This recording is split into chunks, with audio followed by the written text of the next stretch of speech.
As far as round one goes, this is our first round of decisions. We saw sales of almost 52 million. This was really good. Some of our other competitors, they stocked out, so we were able to increase our sales here. As far as our market share goes, we had 18.94%. We were able to increase our market share here, and this was the largest out of all of our competitors.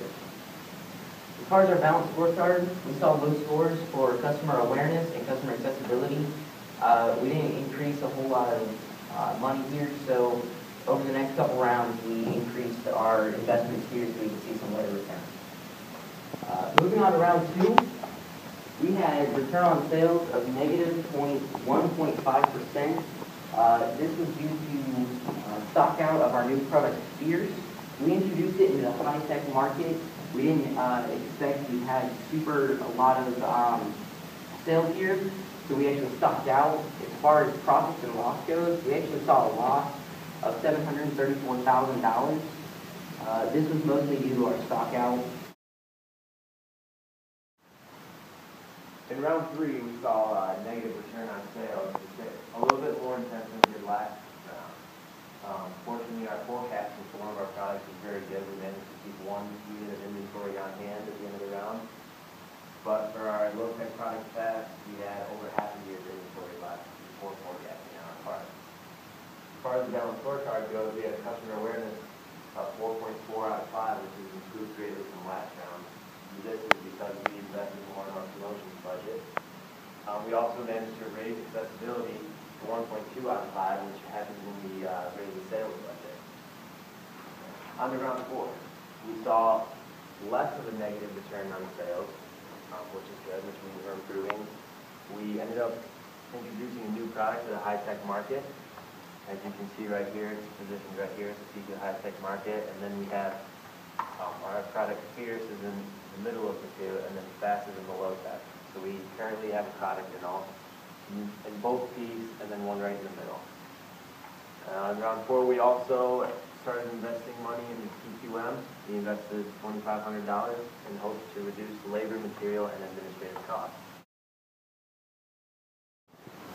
In our round five, our return on sales went to 3.6%, and due to that, we had no emergency loans, which is really good for our company.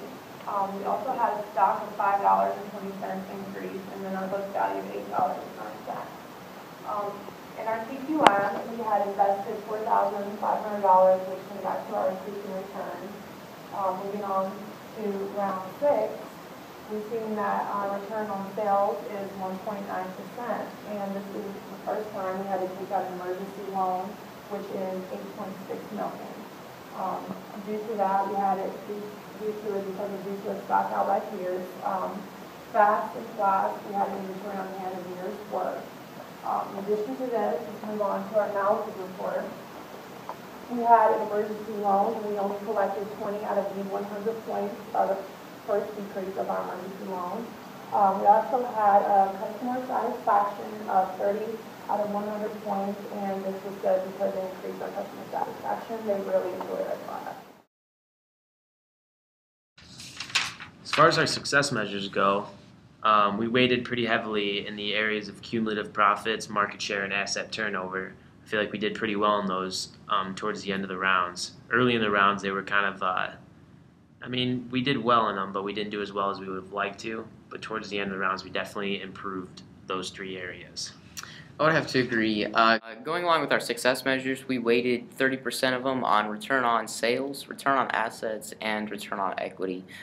This was pretty good. We saw decent returns here, but not as good as the other ones.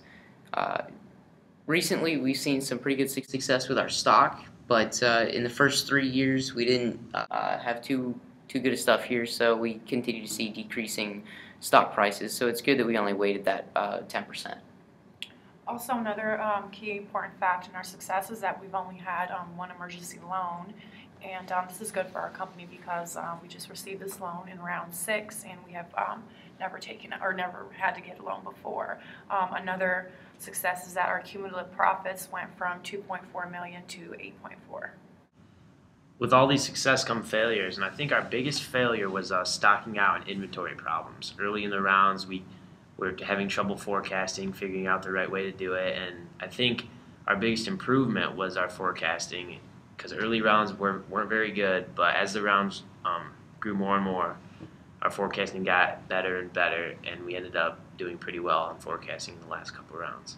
Capacity was also another problem that we had early on. We had two rounds where we forgot to buy capacity for a couple products, and that ended up hurting us financially. But we figured that out, and we managed to take care of all of our products the same. Here at Ferris, we pride ourselves on bringing you quality, high-tech products at an affordable price. So we provide the ultimate customer satisfaction with the highest quality given from our company. Every time, for every customer. We are Ferris.